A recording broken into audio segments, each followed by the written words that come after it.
oras gihatod kaninyo sa EXL Magkabuhay. Buhay at makulay ang buhay sa EXL Magkabuhay.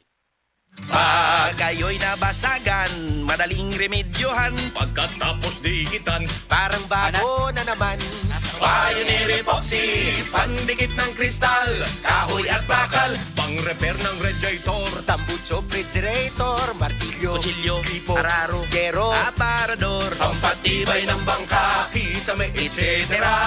Pioneer Epoxy, Pioneer Epoxy, paborito ng bayan. Oras, hatad ka nato sa Camel Soy Sauce. This time check is brought to you by San Miguel Beer. Sali na sa San Miguel Beer Tansan Katutak Panalo under the Crown promo at baka manalo ng up to 100 million worth of prizes. Mga kapanyawan, atong paminaw karon ang kayuhan na tagamtaman ni Rab Serrera nga nakaangkon ng UTI ni Tumar og Sed Coconut Capsule asin-asin sa ihi ni lugwa. Kailangan po ingos ako nga testingi daw sid kukon kay mo na may sa UTI abi no UTI lang pangiin ako ning gawas tong murag ni lagitik sa ni duro nya akong giwan og tiwas sa pagpangi CR kay basi musod dito sa bawl noon pagkuhit na ko og tanaw kanang murag tibuok gyud siya nga asin-asin bitaw sa murag bato mo to nakabarahan to paggawas ato hasta karon may na akong ihi Rab Serrera na puyo ko dito sa Pay Garcia na Balbiliran. Basta tatak Sed Marketing, tatak kining magaling. Nakatikim ka na ba ng kapeng humahagod sa lalamunan ang sarap at pait nito? Suabe.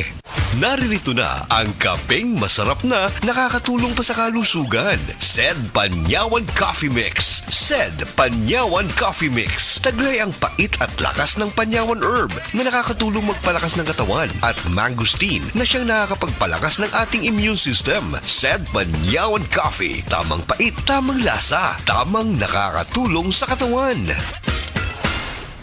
Sa mga workaholic, epektibo ang atong Paragis Bila-Bila Herbal Coffee. Sama na lang ni Roland De La Cruz, nga taga Mati, Davao. Roland De La Cruz, sa Purok Isla, Barangay Central, Purok President.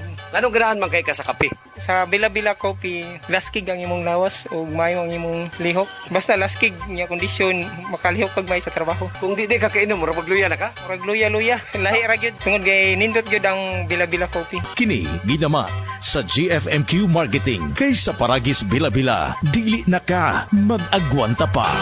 Ako si Radyoman Benji Tanghian. Kining balita hatod ka nato sa Paragis Bila-Bila Herbal Capsule na ilhan isip herbal nga kapsula nga makatabang og daghang benepisyo sa kalawasan. Mao kini ang all-in-one nga herbal. Makahatag og kaayuhan sa ato ang mga selula sa lawas, makatarong sa nindot nga flow ug limpyuhan ang imuhang dugo nga modagkayday sa ato ang kasing-kasing. Ug karon sa atong balita, nanawagan karon ang Regional Highway Patrol Group kon RHPJ ngadto sa publiko ilabi na niadto nga mga nabiktima sa mga taxi driver nga nag-overprice sa plitihan nga modangop sa ilahang buhatan. Ang buhatan sa RHPJ nakadawat og reklamo nga adunay uban nga mga taxi driver nga wala mo gamit sa ilahang nga mga meter ug ingon man usab dag overprice sa plitihan ilabi na niadto nga holiday seasons. Ni abiso ang hepe sa RHPJ nga si Police Lieutenant Colonel Wilbert Parilla ngadto sa mga nabiktima nga kun ugaling modangop sila sa buhatan siguroon nga nakuha nila ang body number sa taxi, plate number ni ini, ilabi na ang pangalan sa taxi aron ilang mapaimbestigar. Kadtong balita hatod ka nato sa Paragis Bila-Bila Herbal Capsule. Alang sa kumpleto nga kombinasyon, gamita lang ang Paragis Bila-Bila Plus Herbal Capsule. Paragis Bila-Bila Herbal Capsule na uban sa pagpangapi sa Paragis Bila-Bila Herbal Coffee ug ang pagpanghaplas sa Paragis Bila-Bila Liniment Oil. Gama sa GFMQ Marketing. Sa Paragis Bila-Bila dili na ka mag-agwanta pa. Sa dugang kasayuran tawag lang sa 0935-641-0261. Ang Paragis Bila-Bila mapalit sa Diding's Pharmacy sa Manalili Street, Cebu City, Bestway Pharmacy sa Mandawi City, Healthway Pharmacy, JV Butika sa Cebu, Mandawi, Liloan o Osmeña Boulevard. Mapalit usab sa JY Pharmacy sa 32 Osmeña Building, Osmeña Boulevard, Cebu City. Ako si Radyoman Benji Tanghian, DYHP, Tatak RMN. Ani-ana ang bag-o na Max epektibo o garantisado. Blueterna Max Capsule. Blueterna Max Capsule. May blueternate na nagapatanlas sa atong memorya. Spirulina para sa normal nga sirkulasyon o pressure sa atong dugo. Turmeric nga nakapaayo og hubag og sa mga sakit sa atong lutalutahan. Cinnamon bark nga mabaskog ang antioxidants ug probiotics nga makahatag sa atong lawas og billions of good bacteria. Blueterna Max Capsule. Bag-o kini og Max epektibo.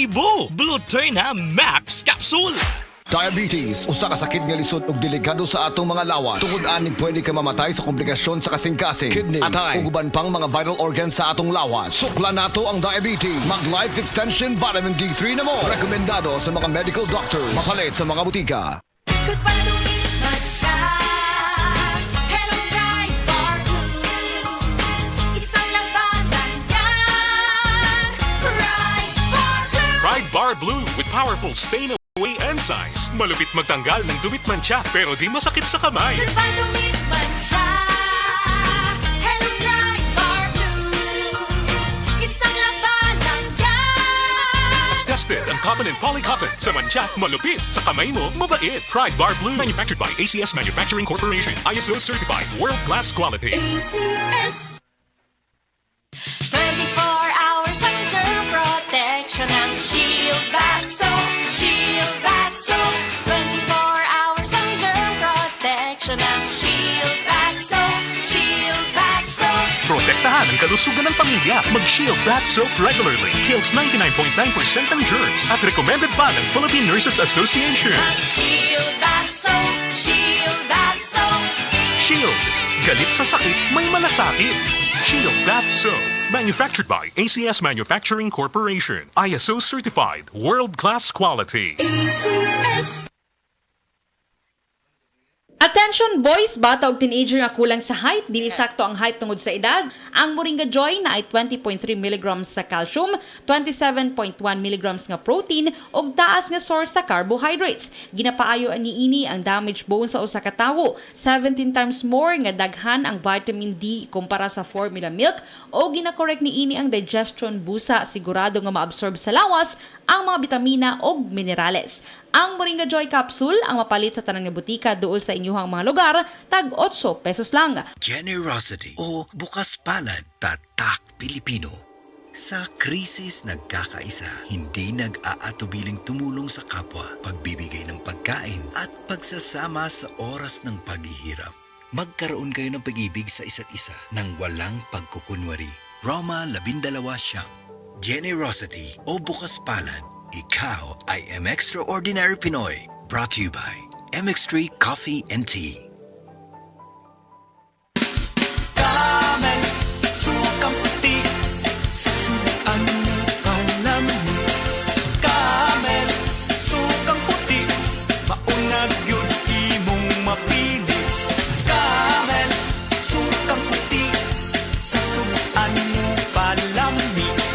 Camel, sukang puti, anita na ang sekreto.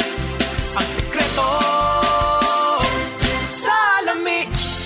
Nganong atong pilion ang Vitalangs Capsule, sangkap kini sa mga bitamina ug natural nga sagol, vitamins A, D3, E ug zinc, alang sa likon nga immune system, Korean ginseng ug chlorella aron makafunction ug maayo ang lungs, B vitamins, iron ug folic acid alang sa pag-atiman aron himsog, ug powerful antioxidants para protektahan ang imong lungs o baga. Mag-inom og Vitalangs Capsule.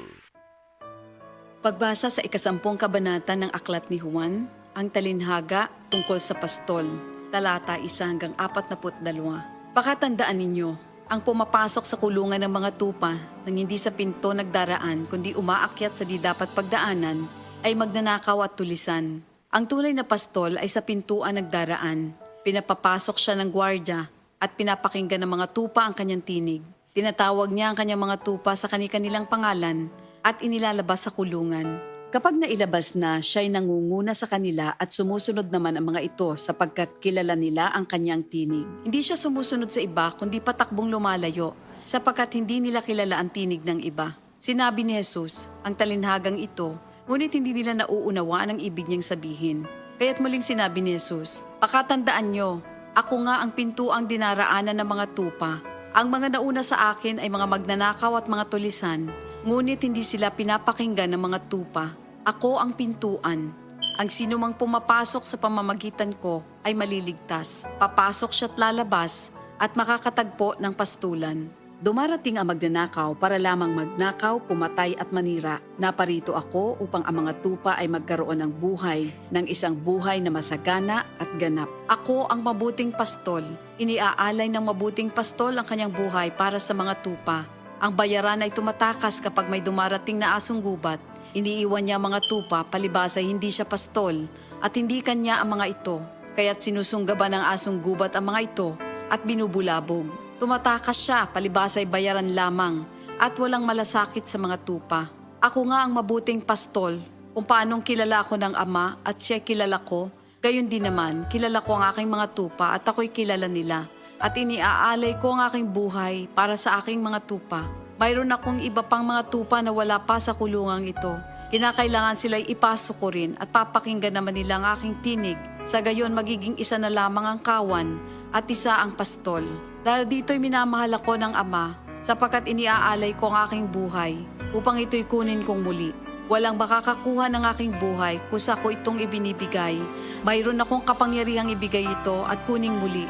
Ito ang utos na tinanggap ko sa aking Ama. Dahil sa mga pananalitang ito, hindi na naman nagkaisa ng palagay ang mga Hudyo.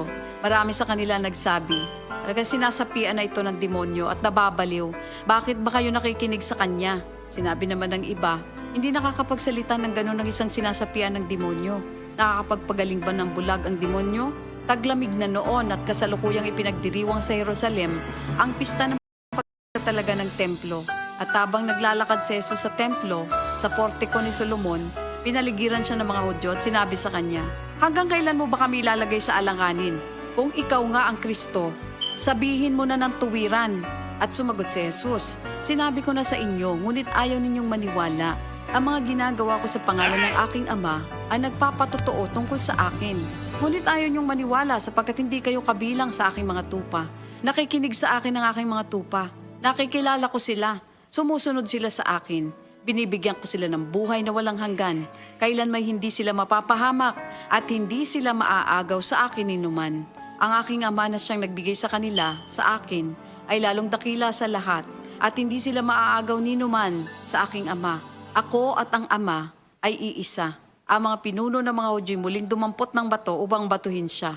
Kaya't sinabi sa kanila ni Jesus, marami akong mabubuting gawang ipinakita sa inyo mula sa Ama.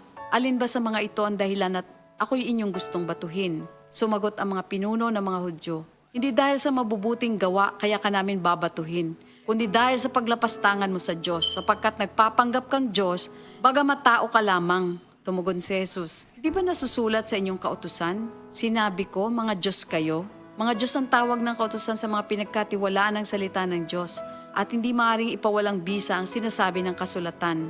Ako'y pinili at isinugo ng Ama.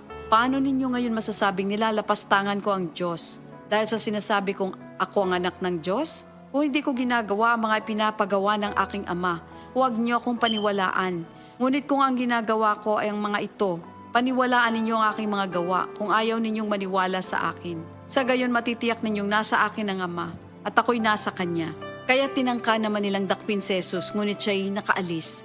Muling pumunta si Jesus sa ibayo ng Jordan sa pook na dating pinagbautismohan ni Juan. Habang naroroon siya'y maraming lumalapit sa kanya. Sinasabi nila, si Juan ay walang ginawang himala, ngunit totoo ang lahat ng sinabi niya tungkol sa taong ito. At doon, maraming sumampalataya kay Jesus. Ito ang salita ng Diyos.